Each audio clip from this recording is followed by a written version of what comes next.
नमस्कार। निवेश कार्यक्रम में आपका स्वागत है। दर्शकों, इस समय जो ग्लोबल मार्केट की स्थिति चल रही है और हमारे जो शेयर बाज़ार में जिस तरह से निवेशकों की जो रिएक्शंस हो रहे हैं, इसमें बहुत ज़रूरी हो जाता है कि आपको ऐसे कुछ टिप्स बताए जाएं कि आप इस समय धैर्य के साथ किस तरह से स्थिर रहें। बाज़ार का स्वभाव है ऊपर नीचे जाना आना, अप डाउन्स चलते रहते हैं और होना भी चाहिए। और ऐसे में अगर निवेश की बात करते हैं तो देखते हैं कि सरल, सहज और सुलभ ऐसा कौन सा विकल्प है जहां निवेश किया जाए जिसमें धन भी सुरक्षित रहे, क्योंकि धन में अभी इस समय ग्रोथ से ज़्यादा महत्वपूर्ण है उसकी सुरक्षा। तो ऐसे इस तरह से कौन से विकल्प में आपको निवेश करना चाहिए, क्या बेहतर रहेगा, इस विषय पर बात करने के लिए आज हमने स्टूडियो में अपने विशेषज्ञ को बुलाया है। और विषय आपको बता देते हैं म्यूचुअल फंड और निवेश। आप भी जुड़ सकते हैं टेलीफोन के माध्यम से। नोट कीजिए हमारे फ़ोन नंबर्स 26600049 हमारे यहाँ का टेलीफोन नंबर है और भोपाल का STD कोड है 0755। टोल फ्री नंबर भी है 075526600232। तैयार हो जाइए फ़ोन करने के लिए। आप जो भी सवाल करना चाहें अपने निवेश से संबंधित जानकारी ले सकते हैं। और आज आप परिचय कराते हैं हमारे विशेषज्ञ से। आज हमारे साथ स्टूडियो में हैं श्री अभिषेक झवर।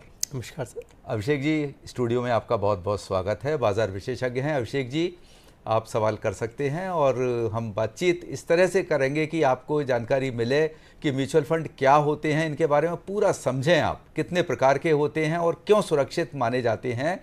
वैसे तो आदान प्रदान धन का होता है, बहुत सावधानी से करना चाहिए, लेकिन सुरक्षा की भी पूरी संभावना कहीं नहीं होती है। पर कुछ ऐसे हैं जहां कुछ ना कुछ सुरक्षा आपको आश्वासन दिया जाता है। अभिषेक जी, जैसा कि हमारा आज का विषय है म्यूचुअल फंड और निवेश, इस तरह से माने जाते हैं म्यूचुअल फंड की जहां आप उसमें निवेश करें और आराम से धैर्य के साथ समय का इंतज़ार करें, लॉन्ग टर्म विज़न के साथ में निवेशित रहें। बिल्कुल सही बात है। तो अब बात यह है कि इस समय जो ग्लोबल मार्केट की स्थिति चल रही है, जो वैश्विक परिस्थितियाँ चल रही हैं, वो निवेशकों को विचलित करने वाली है। क्योंकि पैसे की चिंता सबको होती है। पैसे से पैसा पैदा करने के लिए शेयर बाज़ार में जाते हैं लोग, लेकिन जो उथल पुथल हो रही है तो लोग ऐसे में बड़े मुश्किल में आते हैं। बिल्कुल सही बात। ये वर्तमान हालात जो अभी मार्केट के हैं, आपको कैसे नज़र आ रहे हैं निवेश के नज़रिए से? निवेश के नज़रिए से निवेशक का इस समय विचलन बहुत स्वाभाविक है जी। अगर आपने बाजार में निवेश किया है तो निश्चित ही आपने अपनी रिस्क एपेटाइट को और अपने वित्तीय लक्ष्य के समय सीमा को ध्यान में रखकर निवेश किया होगा। लेकिन जो मन होता है ये बार बार विचलित होता है। कभी किसी दूसरे देश के प्रथम नागरिक की धमकी के कारण से कितने प्रतिशत का टैरिफ लग जाएगा, कभी दो देशों में जो आपस में टकराव होने लगता है। तो आज की जो स्थिति है इसमें विचलित होना बिल्कुल लाजमी है। लेकिन अगर आपने 7, 8, 10 वर्षों से अधिक समय के वित्तीय लक्ष्य को ध्यान में रखते हुए निवेश किया है तो अभी घबराने की आवश्यकता इस कारण से नहीं है क्योंकि आज इस देश में लगभग 40 करोड़ लोग ड्रीम 11 पर, 3 पत्ती पर, अलग अलग जगहों पर गेम खेल रहे हैं। और आज जिस विषय पर हम निवेश की बात कर रहे हैं, म्यूचुअल फंड में आज भी मात्र 5 करोड़ निवेशक हैं। समस्या यहां पर यह है कि जब निवेश करना शुरू किया था उस समय तो आप निश्चित लॉन्ग टर्म इन्वेस्टर की तरह एंट्री किए थे और आप जब एंट्री किए थे तब आपको यह पता भी था कि यहां पर उतार चढ़ाव दोनों होते हैं। ये कभी जब चढ़ता है तब चढ़ता है, जब उतरता है तब उतरता है। लेकिन सच्चाई यह है कि ये अधिकतम समय जो है ना ये बीच में रहता है। ये उस पेंडुलम की तरह है जो पेंडुलम एक बार लेफ्ट एंड पर जाता है, फिर वापस से वापसी करता है, फिर राइट एंड पर जाता है, फिर वापसी करने लगता है। अभी मझधार चल रहा है, मार्केट भी इंतजार कर रहा है। किस बात का इंतजार? कि ये जो हमारे ऊपर टैरिफ लगे हैं उस पर एक फाइनल डिसीजन आ जाए, देश के जो अलग अलग कंपनियों के क्वार्टरली रिजल्ट्स हैं उनके रिजल्ट आ जाएं, ये जो हमारे कच्चे तेल के भाव बढ़ गए अचानक, हम सबसे बड़े इंपोर्टर हैं, उसके ऊपर एक क्लैरिटी आ जाए। जी।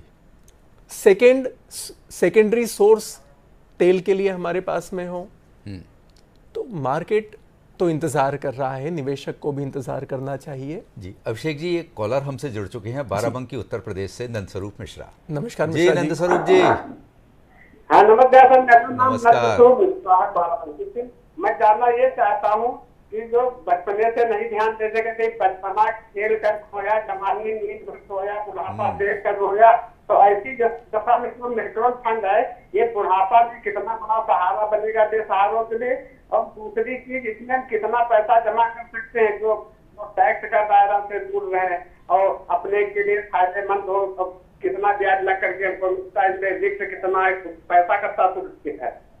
बिल्कुल, म्यूचुअल फंड तो साहब बचपन से लेके बुढ़ापे तक आपके साथ देने के लिए तैयार रहता है हमेशा, हर उम्र में, हर पड़ाव पर। अभिषेक जी, किस तरह से म्यूचुअल फंड में निवेश की शुरुआत कैसे करना चाहिए? देखिए, जैसे नंदकिशोर भैया आपने कहा कि आप लगभग ऑलरेडी बचपना भी पार कर चुके हैं और 55 के आसपास कहीं पर हैं, तो आप अगर पहली बार निवेश करना शुरू कर रहे हैं तो आप किसी हाइब्रिड स्कीम से शुरुआत कीजिए। जब आप निवेश की शुरुआत कर रहे हैं तो एक वित्तीय लक्ष्य पहले बनाइएगा। उदाहरण के लिए वित्तीय लक्ष्य जो है आपकी रिटायरमेंट प्लानिंग हो सकती है, क्योंकि आप अभी 55 में हैं, 65 तक 70 तक पता नहीं कब तक आपका शरीर साथ देगा, जब तक आपका अभी सोर्स ऑफ इनकम जो भी आज है वो कंटिन्यू कर पाए। लेकिन अगर आप अपनी दूसरी पीढ़ी के लिए किसी वित्तीय लक्ष्य के लिए प्लान कर रहे हैं, उदाहरण के लिए आप अपने बच्चे के करियर के लिए प्लान करना चाहते हैं, आप बच्चे की शादी के लिए प्लान करना चाहते हैं, आप अपने परिवार के लिए एक सेकेंडरी आवास के लिए प्लान करना चाहते हैं, तो उसके हिसाब से आप निवेश करना शुरू कर सकते हैं। कम से कम 7-8 साल का टाइम पीरियड आपके पास है तो ही प्योर इक्विटी में एंट्री कीजिएगा। पहली बार निवेश कर रहे हैं तो फ्लेक्सी कैप जैसी किसी स्कीम से अधिकतम आप एंट्री कर सकते हैं, बहुत ज़्यादा प्योर इक्विटी में मत जाइएगा। कई बार निवेशक जो है वो स्मॉल कैप के रिटर्न्स देख लेता है पास्ट में और उस लालच में जाकर स्मॉल कैप से शुरुआत कर लेते हैं। लेकिन अभी अगर इस पिछले 2 वर्ष की गिरावट को हम देखें तो सबसे ज़्यादा जो गिरावट हुई है वो स्मॉल कैप में हुई है, मिड कैप में हुई है। आज भी उनके वैल्यूएशन थोड़े से जो कंपेरेटिवली हैं वो ज़्यादा हैं। लार्ज कैप जो है उसके अंदर एफआईआईज ने बहुत बिकवाली की है, इस कारण से उसके वैल्यूएशन थोड़े से ठीक हैं। लेकिन गिरावट इस बार लार्ज कैप में भी हुई है। तो मेरी सलाह ये है कि आप हाइब्रिड स्कीम के साथ में शुरुआत कीजिए। उसके पहले अपनी रिस्क एपेटाइट को अच्छे से समझ लीजिए। सेबी के प्लेटफॉर्म पर आपका रिस्क एनालिसिस फॉर्म होता है, उसमें बड़े सरल भाषा में, हिंदी भाषा में, अंग्रेजी भाषा में कुछ सवाल होंगे कि आप किस तरह के निवेशक हैं। उस हिसाब से आप निवेश करना शुरू कीजिए या किसी सलाहकार की मदद से निवेश करना शुरू कीजिए। अभिषेक जी, नरसिंहपुर से नीतीश मिश्रा जी टेलीफोन लाइन पर हैं। हेलो सर, नमस्ते। मेरा नाम नीतीश मिश्रा है, मैं नरसिंहपुर से बात कर रहा हूँ। नमस्कार जी सर, मेरा सवाल है कि अगर हम एसआईपी में इन्वेस्ट करते हैं और अगर भारतीय शेयर मार्केट से विदेशी पोर्टफोलियो अपनी धनराशि निकाल लेते हैं तो क्या एसआईपी इन्वेस्ट पे या भारतीय शेयर मार्केट पे इसका विपरीत असर पड़ता है? दूसरा प्रश्न ये था कि जो केयर रेटिंग एजेंसियां चाहे जेपी मॉर्गन स्टैनली ये अध्ययन करती हैं कि कुछ गिरावट होने वाली है शेयर मार्केट पे, तो कितना असर भारतीय शेयर मार्केट पर पड़ता है? बिल्कुल सही है। देखिए साहब, शेयर बाजार इस समय जो है अभिषेक जी, आत्मनिर्भर भारत का लगभग आत्मनिर्भर शेयर बाजार हो चुका है। एफआईआई से फर्क पड़ेगा लेकिन उतना ज़्यादा नहीं पड़ेगा जो किसी ज़माने में पड़ता था। सर, फ़र्क तो आप बिल्कुल सही कह रहे हैं। और जो मिश्रा जी का सवाल है, मैं दोनों सवालों का जवाब देता हूं। पहला, आज भी देश की कई सारी स्वदेशी कंपनियों में बिल्कुल अच्छा खासा स्टेक विदेशी निवेशकों का है। पतंजलि देश की एक वो कंपनी है जिसने स्वदेशी को बहुत फैलाया। आज आप चलिए अभिषेक जी, हम किसी कंपनी का नाम नहीं लेंगे, लेकिन जिस तरह से काफ़ी कुछ विदेशी दखल तो रहता है, तो रहेगा ही, है ना। लेकिन अब हमारा भी लगभग जो ग्राफ है निवेश बाजार में, वो आत्मनिर्भर की ओर लगभग ले जा रहा है हमारे देश को, क्योंकि लगभग 31,000 करोड़ रुपए की एसआईपी बुक है जो डोमेस्टिक इन्वेस्टर हर महीने दर महीने बाइंग कर रहे हैं। 81-82 लाख करोड़ का शेयर मार्केट है आज। बिल्कुल बिल्कुल। तो हम लोगों की अगर पहले से तुलना करेंगे तो पहले की तुलना में गिरावट कम होगी। जी हाँ। लेकिन आज बता पाना बहुत मुश्किल है, क्योंकि कितना वो लेकर जाते हैं और कितना वापस डालते हैं। फर्क तो पड़ता है। फर्क तो पड़ता है। लेकिन एक ज़माना था जब वो बिल्कुल सारी उथल पुथल हो जाती थी, बहुत ज़्यादा असर उथल होता पुथल हो थी, जाती लेकिन थी। अब जोर का झटका धीरे से लगने की स्थिति में है। पिछले 2 साल साक्षात उदाहरण है इसका। बिल्कुल बिल्कुल कि बहुत जोर का झटका देखा नहीं हमने। हाँ बिल्कुल सही। और वैसे भी एक ये साइकिल है जो चक्र चलता है उतार चढ़ाव का, तो एक दौर आता है, एक फेज़ ऐसा आता है जब डाउन जाता है और फिर ऊपर भी जाता है। सर, ये साइकिल को ही समझना निवेशक का पहला काम है। कैसे समझें? अब ये तो आप समझा सकते हैं विशेषज्ञ के नाते, ये साइकिल को कैसे समझें? देखिए, इस साइकिल के 4 चरण हैं। ओके। एक चरण होता है जिसको हम यूफोरिया कहते हैं। अच्छा। ये चरण खत्म हुआ 2024 में।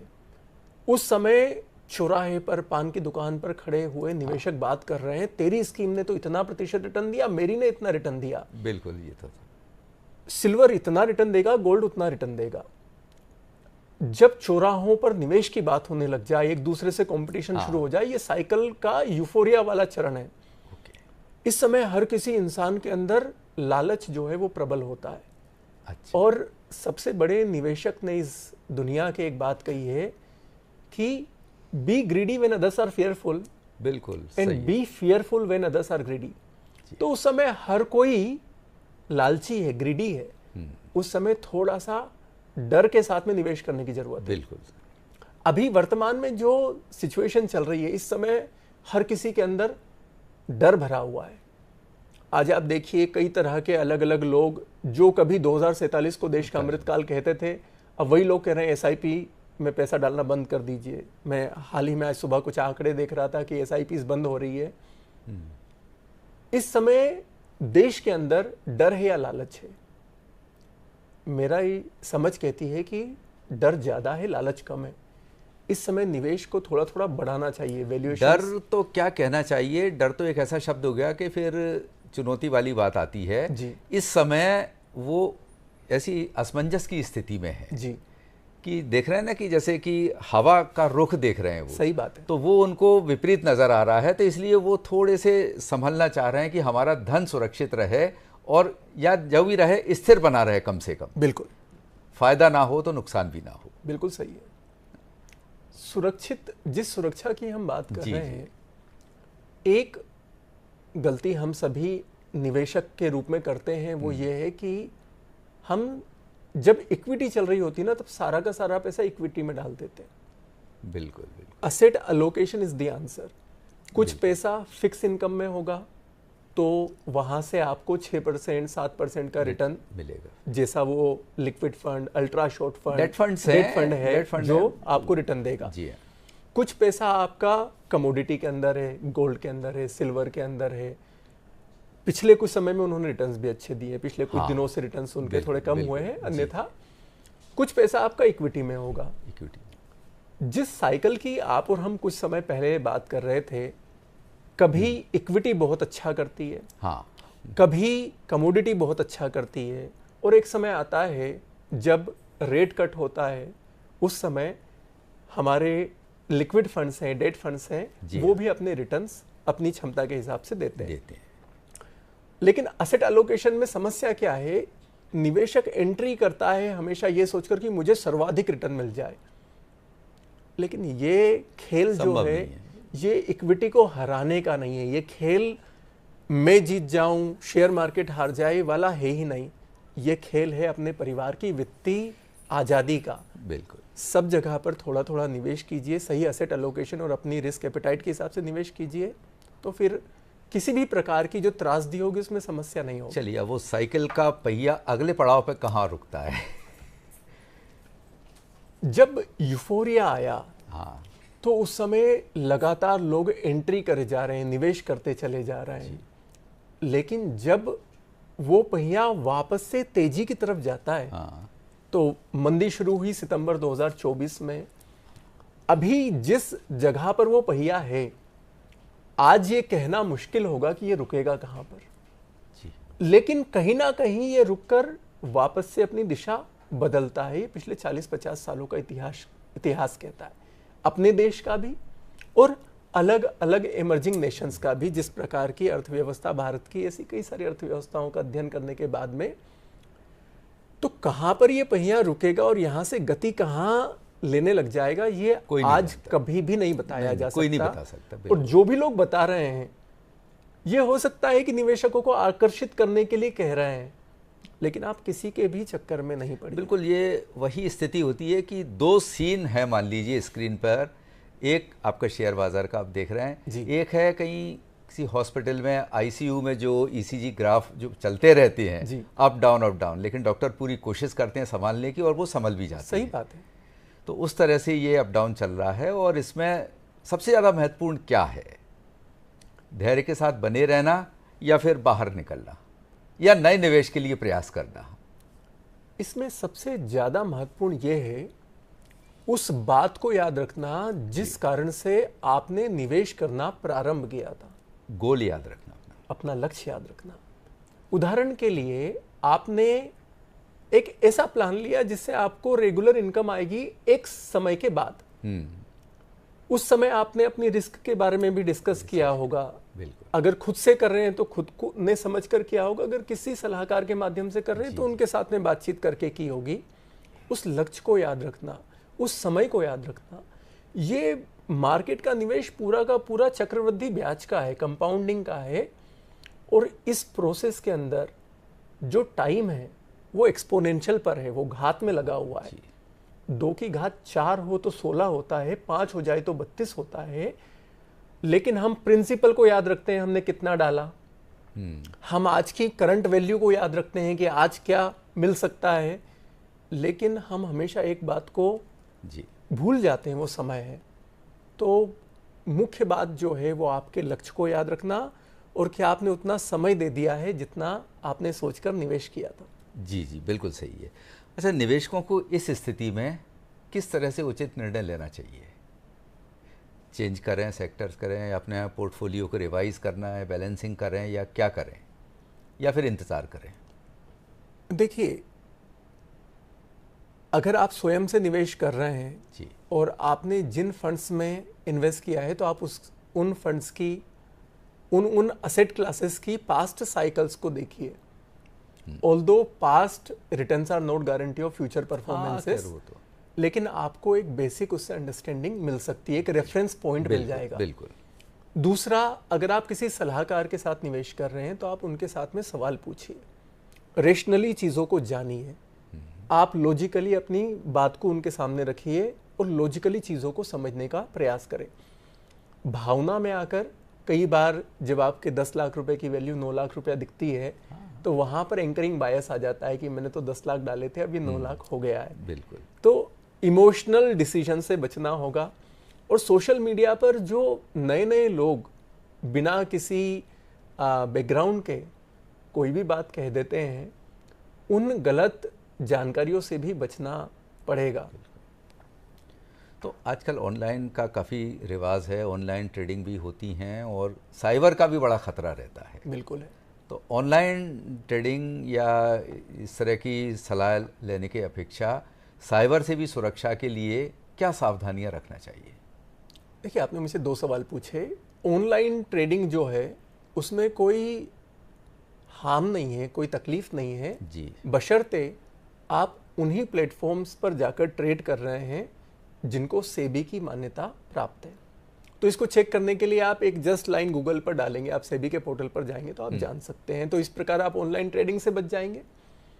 रही बात साइबर की, तो कई बार लोग एक मैसेज पढ़ते हैं, एसएमएस में का बहुत उपयोग हो रहा है, व्हाट्सएप का बहुत उपयोग हो रहा है, सोशल मीडिया का बहुत उपयोग हो रहा है फिशिंग के लिए, जहां पर लिखा होता है कि लाडली बहना योजना के लिए यहां पर आप अप्लाई करें अगर पहले चूक गए तो। लेकिन उस वेब लिंक के अंदर कहीं पर भी .gov.in नहीं आता। बिल्कुल। तो वो कोई सी भी इधर उधर की वेबसाइट होती है, उन सब जगहों पर आप अपना OTP डाल देते हो और उसके बाद आप फंस जाते हैं। तो किसी भी गैर सोर्स से आई हुई लिंक को क्लिक करने के पहले ध्यान से उसको देखिए, एक लंबी गहरी सांस लीजिए, उसको एक बार चेक कर लीजिए कि क्या ये सच में वहीं आपको रिडायरेक्ट कर रही है। अगर आपको उस बात का भरोसा है तो ही उस पर क्लिक कीजिए। OTP डालने से पहले 4 बार बचिए। OTP आने के पहले भी आपको लिखा आता है कहाँ से OTP आ रहा है। फाइनेंशियल ट्रांजैक्शन को अननोन सोर्स पर करने से बचें। साइबर क्राइम से आप बच जाएंगे। जी। अच्छा, वैसे इसमें ये भी हो सकता है कि आप ऑनलाइन, ठीक है, नॉलेज के लिए आप ऑनलाइन भी अपने देखते रहें, समझते रहें उसको, और निर्णय लेने के लिए भरोसेमंद एक आपके विशेषज्ञ, आपके जिससे आप रूबरू बात कर सकते हैं, जो विश्वास पात्र हो आपका और इस फील्ड का जानकार भी हो, जी। उसके से शेयर करके वो निर्णय लें। हर परिवार में कोई ना कोई एक विशेषज्ञ वैसे भी होते हैं, अगर परिवार में भी होते हैं, प्रोफेशनल भी आजकल हैं। तो आप जैसे साइबर क्राइम की हम बात कर रहे हैं, तो आप 2-3 लोगों के साथ में आप पूछ लेंगे तो आपको बहुत आसानी से मिल जाएगा। कई बार निवेशक के पास में आवश्यक नहीं है कि प्रोफेशनल को अप्रोच करना, बहुत आसानी से मिल जाए। बिल्कुल। लेकिन जब आप निवेश करने के लिए जा रहे हैं, उस समय आप डेफिनेटली किसी प्रोफेशनल को अप्रोच करेंगे तो वो आपके लक्ष्य को भी समझ पाएंगे, आपके परिवार के वित्तीय प्लान को भी बना पाएंगे, और साथ में आपकी पास्ट हिस्ट्री क्या है, क्योंकि बिना पास्ट हिस्ट्री को जाने सीधे इक्विटी में धकेल देना मुझे नहीं लगता। अच्छा, कि इन दोनों के बीच का भी एक विकल्प मुझे, मेरी समझ से हो सकता है प्रिंट मीडिया। जी। क्योंकि वहाँ जो भी आर्टिकल्स आते हैं वो बड़े पुष्ट रहते हैं और ऑथेंटिक रहते हैं, और विशेषज्ञ ही उसमें रहते हैं। सही बात है। तो प्रिंट मीडिया एक बहुत अच्छा सोर्स है। जी जी। आप कहाँ से वो लेख आ रहा है उसको आप अवश्य पढ़िए, और लगभग रोजाना अब दूरदर्शन का इस निवेश कार्यक्रम को अच्छे से सुनिए। मुझे लगता है 12-15 प्रोग्राम कोई सुन ले अच्छे से, जी हाँ, जी हाँ, तो अपने आप में आप एक ठीक ठाक मन स्थिति पर विजन उसका बन जाता है। और जब आप निवेश बाजार में जा रहे हैं तो पहले उसका पूरा बैकग्राउंड, जैसे हम कहीं भी जाते हैं यात्रा के लिए तो पूरी ट्रेन या वहाँ के सफ़र के बारे में, लोकल होटल के सारी जानकारी रिसर्च करके निकलते हैं। इसलिए इसके बारे में भी पूरी रिसर्च करके और आश्वस्त होकर फिर धीरे धीरे ये काम शुरू कर रहे हैं। बिल्कुल ठीक। अब सवाल ये आता है कि मान लीजिए हमने सारा ये होमवर्क कर लिया जी, अब हम निवेश की शुरुआत कैसे करें, कितनी राशि से करें, कहाँ से करें, और एसआईपी के ज़रिए जाएं या लमसम पे जाएं या इक्विटी में जाएं या फिर डेट में जाएं? विकल्प बहुत सारे हैं, बाजार ने तो इतना नुमाइश है पूरी। नुमाइश तो है ही, और डे बाय डे प्रोडक्ट्स बढ़ते चले जा रहे हैं। अभी हाल ही में मैं कहीं पढ़ रहा था कि लगभग 3000 स्कीम्स हो चुकी है। बिल्कुल। और लगभग हर सप्ताह 10 दिन में कोई ना कोई नई स्कीम आती है। तो जो प्रोडक्ट डिजाइनर है वो तो लगातार नए नए प्रोडक्ट्स लेकर आते रहेंगे।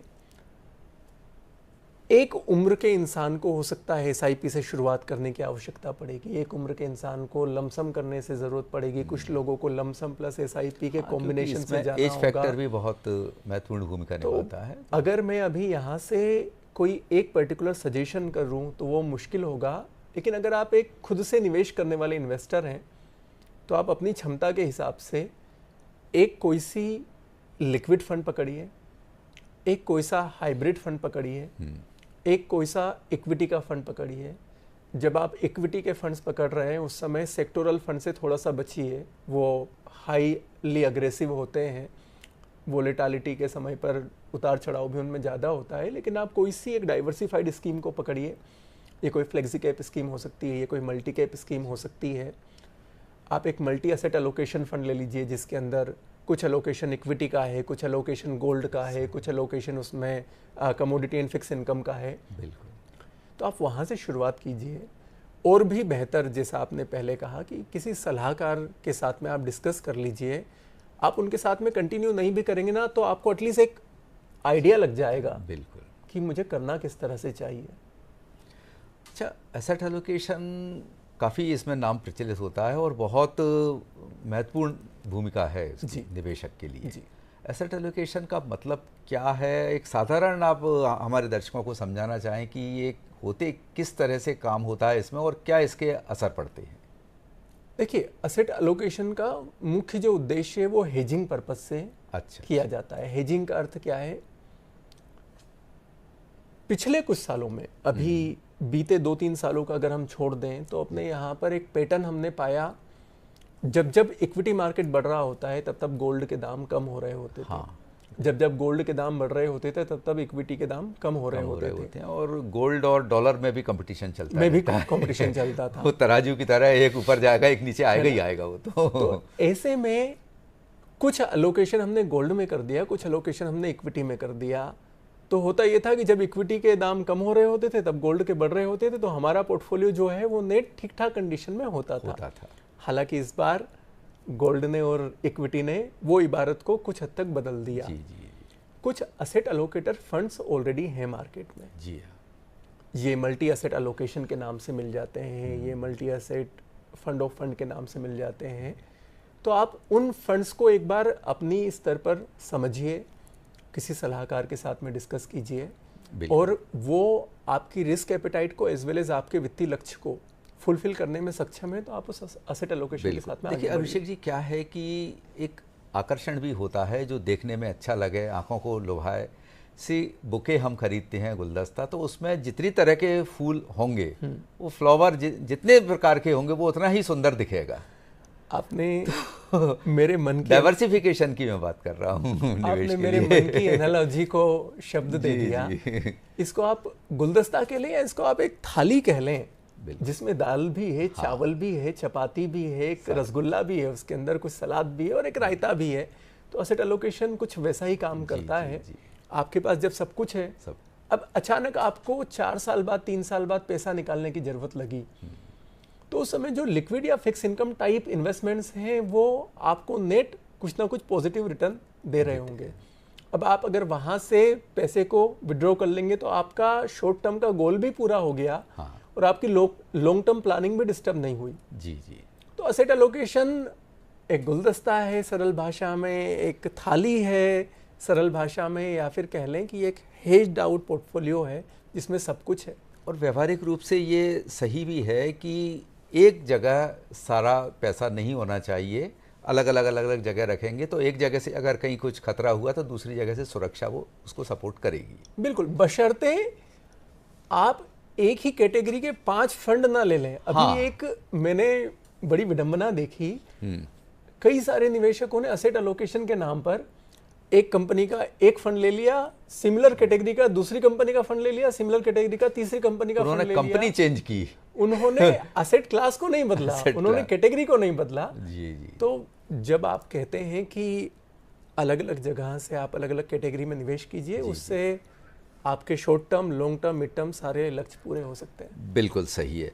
और इस समय एक सबसे बड़ा सवाल ये आता है कि जिनकी आमदनी सीमित है जी, बचत कम है उनकी जी, क्या वो भी निवेश में एक अच्छा रिटर्न पा सकते हैं या कैसे कर सकते हैं वो?